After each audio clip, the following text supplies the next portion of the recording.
It's cold. It's 50 degrees. It's coldest day of the year so far after summer, but it's cold enough that I wanna make something with fire. And today I'm gonna make a straight razor. This is my second straight razor. I'm gonna make my third.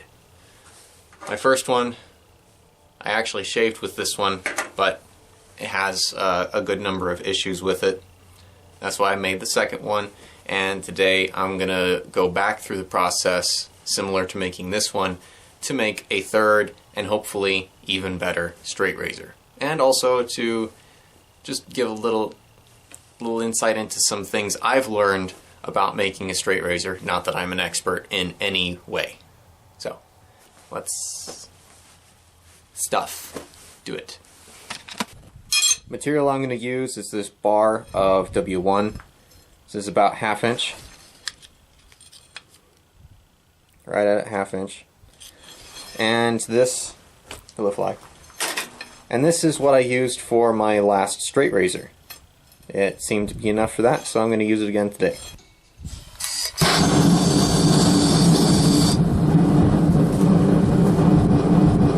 As for tools, we're going to use, of course, a hammer. This is a 3-pound rounding hammer I ground myself. Got a hot cut tool. Probably going to use some tongs once we have it mostly forged and then cut off. And that may be about it unless I end up needing a crossbeam. So we'll probably use this one for that as well. I've marked off 1 3/4 of an inch and 2 inches on my anvil. I think I'm going to do a set down at one of these two lengths. I'm not sure which yet. But I'm leaning toward 1 3/4 because I'm going for about a 2-inch blade.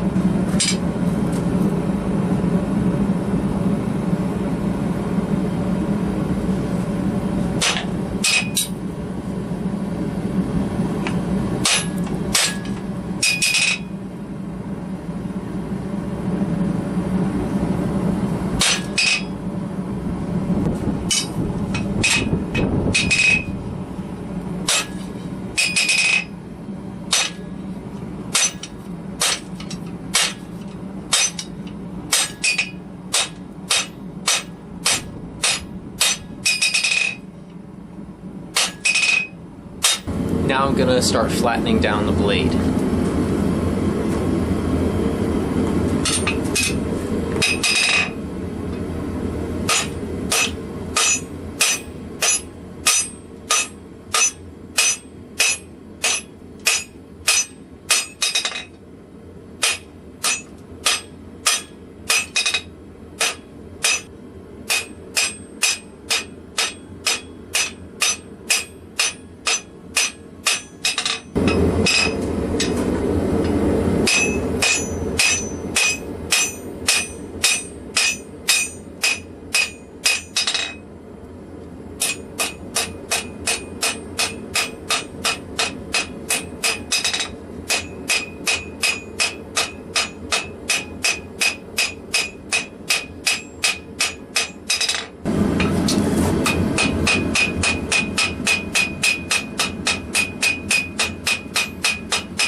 out of the vermiculite, we have hopefully quite soft razor.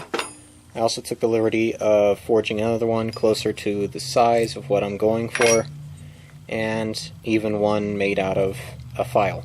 So I now have 3. I'm going to clean up the flats on a belt grinder, and then I'm going to come over to this tool right here. Be back in a second. I would hope I don't have to remind you this late in the game to be safe, but yeah, don't push your knuckles into the grinder. That hurts. Not this grinder, the belt grinder over there.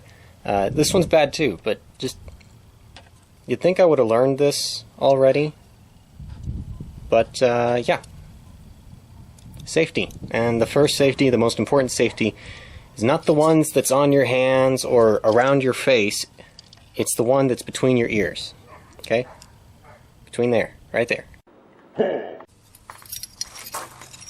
So here we've got our first razor, our second W1 razor, and our file. I'm actually kind of liking the pattern I'm seeing, so I'm going to try to not grind all of these lines out. It looks kind of like Damascus as it is. So, moving on. We're going to start working on a bench grinder. One of the tools I have never actually liked until I discovered a use for it. And one of those uses is hollow grinding. Even hollowing out the backs of a more traditional style Japanese kitchen knife, that slight concavity to the back of the blade, you can actually get that pretty easily with this, and then take it over to a different platen like I have on my grinder over here. I now have that little hollowing platen that I can put on my grinder. I'll show that in the future, but it works quite well. It just isn't quite aggressive enough to start it, which is where this comes in. This is very aggressive, and you can kind of feather it back and forth along the entire length of the blade, make a nice slight hollow. Works very well. But this is an 8-inch wheel. The contact wheel on my grinder over there is an 8-inch wheel. So I can go straight from this to that and get a pretty good finish because they're both the same radius. So let's grind.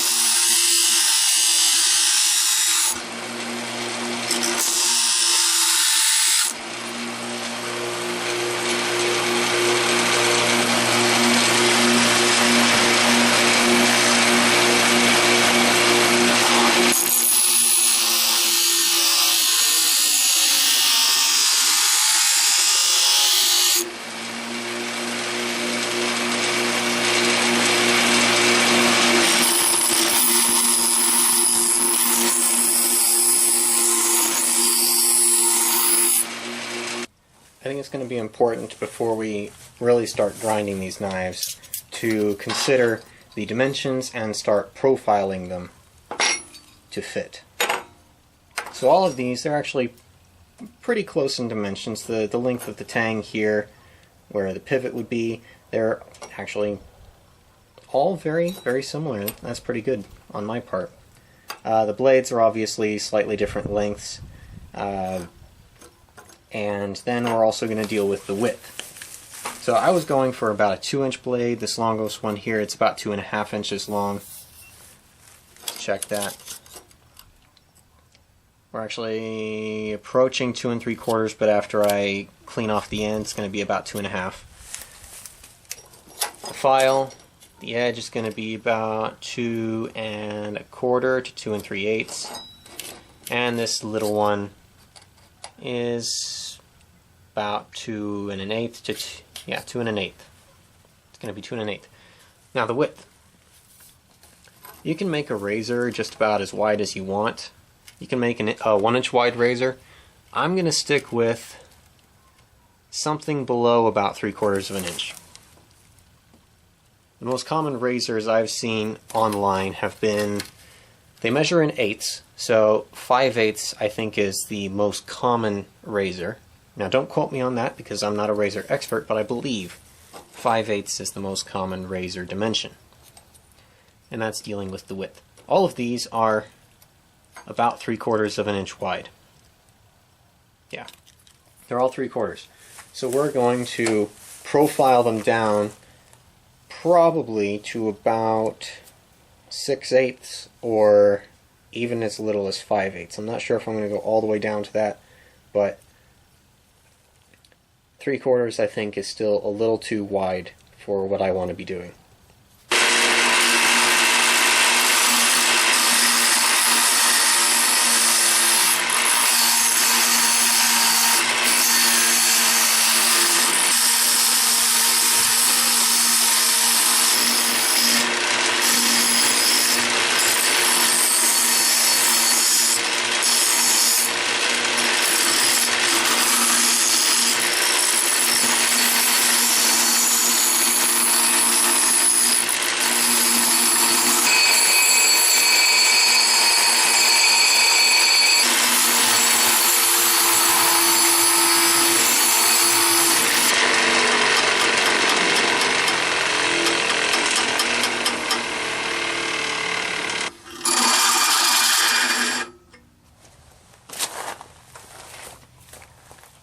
I am not really sure why I said, oh, I think I'll take it down to 6/8. 6/8 is 3/4, which is what it was. That was kind of stupid of me.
The material I'm going to use today is this bar.